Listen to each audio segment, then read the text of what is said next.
Good evening all. First Chiranjeevi director అంటే confuse అయ్యాను. నేను చిరంజీవి గారి ఫిల్మ్ డైరెక్టర్ అని నన్నే పిలిచేస్తున్నారు అనుకున్నాను. ఆ షూటింగ్ నుంచి వచ్చేసరికి టీం అందరికీ బెస్ట్ విషెస్ చెప్తున్నాను. సో November 7th డైరెక్ట్గా ఓటీటీలో ఆహా ప్లాట్ఫామ్ మీద రాబోతుంది ఫిల్మ్.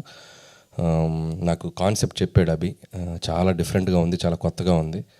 సో మీ అందరూ చూసి టీం అందరినీ బ్లెస్ చేస్తారు, ఎంకరేజ్ చేస్తారు అనుకుంటున్నాను. అలాగే ఆహా టీం అందరికీ, రవికాంత్ గారికి అండ్ శ్రావణి గారికి అండ్ బ్రదర్ అందరికీ నా బెస్ట్ విషెస్. ముఖ్యంగా Raj Tarun, so very talented actor.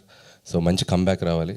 So ఇక్కడ స్టార్ట్ చేసి మళ్ళీ సినిమాకి ఇంకా నువ్వు నెక్స్ట్ లెవెల్కి రావాలని విష్ చేస్తున్నాను రాజ్ తరుణ్. అలాగే టీం అందరికీ నా బెస్ట్ విషెస్. అలాగే అభిని విష్ చేయడానికి వచ్చారు వాళ్ళ ఫ్రెండ్స్ అందరూ, మన హైపర్ ఆది, ఆటో, రాఘవ.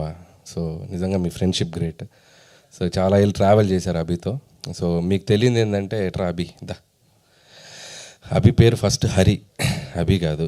సో వెరీ చాలామందికి తెలియని విషయం ఏంటంటే గౌతమ్ ఎస్ఎస్ అనే ఫిలిం నా డెబ్యూ అసిస్టెంట్ డైరెక్టర్గా 2005లో. దానికి హరిగా నాకు పరిచయం అభి. అంటే యాక్టర్, దాంట్లో ఒక మంచి ఫ్రెండ్ క్యారెక్టర్ చేశాడు. దాంట్లో అందరిని ఇమిటేట్ చేస్తూ చాలా బాగుంటుంది తన కామెడీ. సో అలా ఆర్టిస్ట్గా ఎంట్రీ ఇచ్చారు. నేను ఏడీగా ఫస్ట్ ఫిలిం నా ట్రావెల్ స్టార్ట్ అయింది అక్కడే. ఫస్ట్ పరిచయం ఉంటుంది కదా కొత్తలో, చాలా బెస్ట్ ఫ్రెండ్స్ అయిపోయి మేము చాలా ఏళ్ళు ట్రావెల్ చేసాం. అంటిల్ 2011 వరకు కూడా నా స్టోరీ నేను రైటర్గా పనిచేసే సిట్టింగ్స్ కూడా అభి వచ్చేవాడు. సో కందిరిగా అనే ఫిలింకి నేను తెలంగాణ యాక్సెంట్ డైలాగ్స్ రాయాలి అక్షాకి. సో చాలామంది తెలియని విషయం ఏంటంటే నాకు యాక్సెంట్ తెలియదు కదా, మనం అటునుంచి వచ్చాక. సో తెలంగాణ లోకల్ యాక్సెంట్ పట్టుకోవాలి అని చెప్పి నేను అభి హెల్ప్ తీసుకున్నాను. సో అభి పక్కా తెలంగాణ యాక్సెంట్ బాగా చెప్పేవాడు అప్పుడు.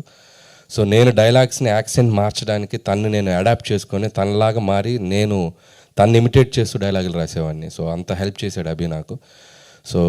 సో ఎప్పుడు ఇది చెప్పడానికి నాకు ఎక్కడ ప్లాట్ఫామ్ దొరకలేదు. సరే తన డైరెక్టర్ అయ్యి తన ఫంక్షన్లోనే తన గురించి మాట్లాడే ఆపర్చునిటీ నాకు రావటం సో చాలా హ్యాపీ అనిపించింది. ఆ తర్వాత కూడా తను జబర్దస్త్ ప్లాట్ఫామ్ మీద సో అదిరే అభిగా సో 2 స్టేట్స్లోనూ అటు తెలుగు ప్రేక్షకులకు చాలా దగ్గర అయ్యాడు. తన గ్రోత్ కూడా నేను చూస్తూ వచ్చాను. సో ఆర్టిస్ట్గా ప్రూవ్ అయ్యాడు. తను మళ్ళీ ఒక డైరెక్టర్గా మేము ముందుకు రాబోతున్నాడు. ప్లీజ్ ఎంకరేజ్ చేయండి. So very talented fellow. So ఇక్కడ కూడా తన సక్సెస్ అవ్వాలని కోరుకుంటున్నాను యాజ్ ఎ ఫ్రెండ్గా. అభి ఆల్ ద బెస్ట్. అండ్ ఇంకా మంచి మంచి ఫిలిమ్స్, ఓటీటీ ఫిలిమ్స్, అలాగే డైరెక్టర్గా మూవీ కూడా చేయాలని నేను విష్ చేస్తున్నాను. And all the best. అలాగే మీ పేరెంట్స్ కూడా వచ్చారు, వాళ్ళకు కూడా నా విషెస్ చెప్తున్నాను. అండ్ మీ ఓడింటి అంత పొడిగిపోయాడు. సో వన్ స్టేజ్ ఎక్కించుకుని నీ వయసు తెలిసిపోద్ది.